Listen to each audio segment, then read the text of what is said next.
नाज़रीन, हमें ज्वाइन किया है मारूफ कानूनदान जनाब इरफान कादर साहब ने, जो साबिक मामले खुसूसी भी थे प्राइम मिनिस्टर साहब के। थैंक यू वेरी मच जनाब इरफान कादर साहब। बस सवाल मैं इस तरह से शुरू करूँगा, ज़रा ओपन एंडेड, कि हम जो चिल्ड्रन ऑफ लेसर गॉड हैं, आज हमने देखा कि किस तरह इन ऐवानों में और आला तरीन ऐवानों में चीज़ें आगे चलती हैं। तो आप ये फरमाइएगा कि जो अभी हम सवाल कर रहे थे कि ये जिस तरह एक वकील साहब और 15 जजेस मुअज़्ज़ज़ जज साहिबान थे, तो डू यू थिंक कि ये एक बड़ा मेयारी तौर पर ज़ाहिर है कंडक्ट हुआ होगा और ये ट्रायल अब डिसेंटली प्रोसीड कर रहा है? मुझे ये बताएं कि आप माशाल्लाह सईद कादी साहब आप भी और आरिफ उम्मीद भट्टी साहब भी, आप दोनों बड़े ज़ीरक जर्नलिस्ट भी हैं, पढ़े लिखे लोग हैं, आप इन योर ओन राइट आप इंटेलेक्चुअल्स भी हैं, आपने भी तो ये सारी प्रोसीडिंग्स आज देखी होंगी। तो ये जो वकीलों ने जो इतनी लंबी वहाँ बहस की, इतने घंटे, तो कुछ आपको पता लगा कि उसका सर पैर क्या था, या आप भी इतना ज्यादा उस चीज को यानी ज्यादा मुतासिर नहीं हुए उन चीजों से? अच्छा इरफान साहब, गुजारिश है, मैंने आपको भी आर्गूमेंट करते देखा है, लेकिन आज मैंने थोड़ी सी मुख्तलिफ सूरत हाल देखी। वकील साहब एक बात करते थे तो 5-6 सवालात मुख्तलिफ एंगल से मुख्तलिफ किस्म के आ जाते थे। तो यकीनन आपने समात देखी होगी, आप माशाल्लाह हाई कोर्ट के जज भी रहे, अटार्नी जनरल भी रहे। आप आज की समात से क्या देख रहे हैं कि आइंदा फ्यूचर क्या बेहतरी आएगी? किस तरह आप, किस नज़र से आप देख रहे हैं? देखिए, एक तो ये था कि जजेस में डिवाइड तो है और पिछले चीफ जस्टिस की वजह से है, क्योंकि उन्होंने कुछ लोग अपने धड़े के रखे हुए थे और वो सारे केसेस अपने मर्जी के जजेस के सामने लगाते थे। आज जब ये बात खुल गई है और पूरा सुप्रीम कोर्ट बैठ गया, तो उसमें हमने दो चीजें देखी कि एक वो जजेस थे जिनका ख्याल था कि ये जो प्रैक्टिस एंड प्रोसीजर का कानून है, ये किसी तरह से भी आइन की किसी शिक से भी मुतसादम नहीं है और ये किसी की फंडामेंटल राइट की वायलेशन भी नहीं है और ये कोई मैटर ऑफ पब्लिक इंपॉर्टेंस भी इस पे नहीं है। और इसीलिए वो जजेस बार बार ये सवाल कर रहे थे वकला से कि आप हमें वायलेशन बताएं कॉन्स्टिट्यूशन की कौन सी हो गई है, और आप ये बताएं कि ये क्या इसमें ऐसी चीज आपको नजर आ रही है जिससे कि कह सकें कि ये कानून जो है ये यानी एक खराब कानून है, तो या किसी से नाइंसाफी हुई है या किसी का नुकसान हुआ है। तो वो इसका जवाब जो थे वकला नहीं दे रहे थे उस बात का। दूसरी तरफ वो जजेस थे जो कि वो खुद इस सवाल का जवाब देते थे और वो कहते थे कि इससे सुप्रीम कोर्ट के जो मामलात हैं उससे पार्लिमान असरअंदाज हुई है। तो वो भी वजाहत नहीं करते थे कि कैसे पार्लिमान असरअंदाज हुई है, क्योंकि हुआ ये था कि पहले एक चीफ जस्टिस थे जो अपनी मर्जी से बेंचेस बनाते थे। इस कानून के तहत उन्होंने कहा कि चीफ जस्टिस के साथ 2 सीनियर जज मिलकर फैसला करेंगे 184(3) के मामला का कि कैसे बेंचेस बनाने हैं।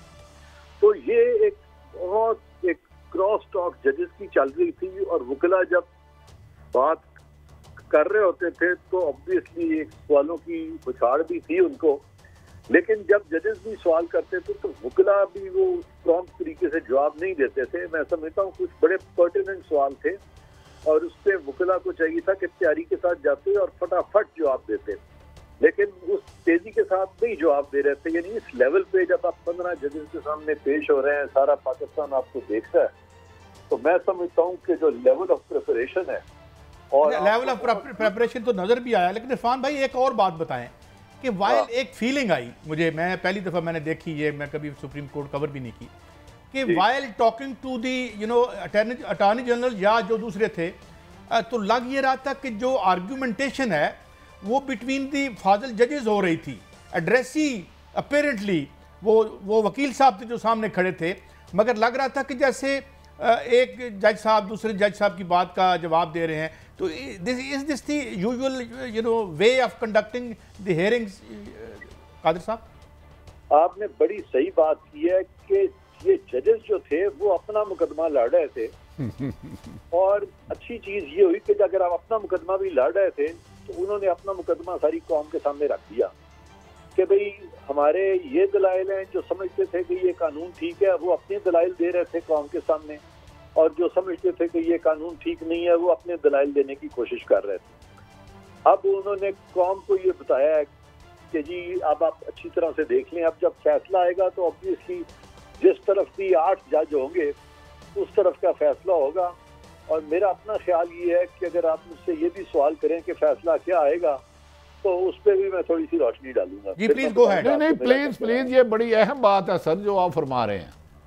जी सर, मेरा ये ख्याल है जी कि इस वक्त की सूरत हाल ये है कि ये 15 जजेस थे, तो इसमें 8 जजेस, जो कम से कम 8 जजेस जो हैं वो इस कानून को सही करार देंगे। और वो जो पिछले चीफ जस्टिस ने जो कानून को सस्पेंड कर दिया था वो सस्पेंशन ऑटोमेटिकली खत्म हो जाएगी जब इसको सही करार दे देंगे। और ज्यादा से ज्यादा 7 जजेस जो हैं वो कह सकते हैं, लेकिन उनमें से भी 1-2 जजेस जो हैं हो सकता है कि वो भी मेजॉरिटी का साथ दें, तो फिर ये प्रॉबेबली फैसला जो है वो 9-6 या 10-5 से भी आ सकता है। मेरी ये असेसमेंट है। अच्छा, एक और कानूनी नुक्ता इरफान साहब, क्योंकि अभी कुछ और वकला भी थे, एक उन्होंने एतराज़ ये किया कि बाय इसको सेट असाइड कर देते हैं, अगर इसको या इसको लॉ को या इस लॉ को मेंटेन करते हैं, ये जारी रहता है, तो जो पास्ट एंड क्लोज ट्रांजैक्शंस हैं कि ये फिर लिटिगेशन कभी ख़त्म ही नहीं होगी। फिर एक और सवाल जज साहब ने किया, गालबन मोहतरम मुनीब जस्टिस मुनीब ने किया कि फिर क्या जब अगली असम्बली आएगी तो क्या फिर इसको अमेंड करके वो ये भी कह सकती है कि अब 15 जजेस जो हैं वो सुओ मोटो का फैसला करें? तो इस पर आपका टेक क्या है? मैं समझता हूँ जस्टिस मुनीब के जो सवाल थे वो बड़े कमजोर थे और इतने रेलेवेंट भी नहीं थे, और बहुत वो यानी एकेडमिक्स की तरफ खुद ही वो चल रहे थे। और मैं समझता हूँ वहाँ पे अगर कोई उनको सही तरीके से कोई जवाब देता तो वो डेफिनेटली उनको समझा सकता था, जो कि जजेस ने दिए जवाब उनकी बातों के, और अच्छे जवाब दिए और उन्होंने उनको समझा भी दिया। बहरकैफ आपने जो बात की है कि इस कानून को अगर ये मेंटेन कर दिया गया तो उस दौरान में जो सस्पेंशन का पीरियड था उसमें जो फैसले हुए थे वो जो कहा जा रहा था कि उससे बहुत केसेस जो है फिर से चल पड़ेंगे, फास्ट एंड क्लोज ट्रांजैक्शन की भी बात वहाँ पे हुई। तो उसके बारे में मैं अर्ज करता चलूँ कि वो केस ही 4-5 हैं, 3-4 केस हैं, तो उससे क्या बैकलॉग बढ़ेगा? वो तो वैसे ही खत्म हो जाने चाहिए। जब वो आप कहेंगे कि वो सस्पेंशन गलत है तो उसके बाद वो जो बेंच की कॉन्स्टिट्यूशन है वो भी गलत है, तो फिर उसका फैसला तो कलअदम करना पड़ेगा इनको। उसको पास्ट एंड क्लोज ट्रांजैक्शन में ये नहीं ला सकते। अच्छा इरफान साहब, गुजारिश है कि 5-10 का फैसला आ जाता है तो फिर कभी इम्कान है कि मोहतरम नवाज शरीफ साहब को भी रिलीफ मिल सकता है? ये तो जजों ने फैसला करना है। एक और आपसे खास सवाल, कल को कोई नई पार्लियामेंट आती है तो वो ये अमेंडमेंट कर देते हैं कि नहीं जी 3 जज साहबान सीनियर 184(3) का फैसला नहीं करेंगे, पूरा फुल कोर्ट करेगा, तो क्या फिर उस पर भी इम्प्लीमेंट होगा ऐसे ही?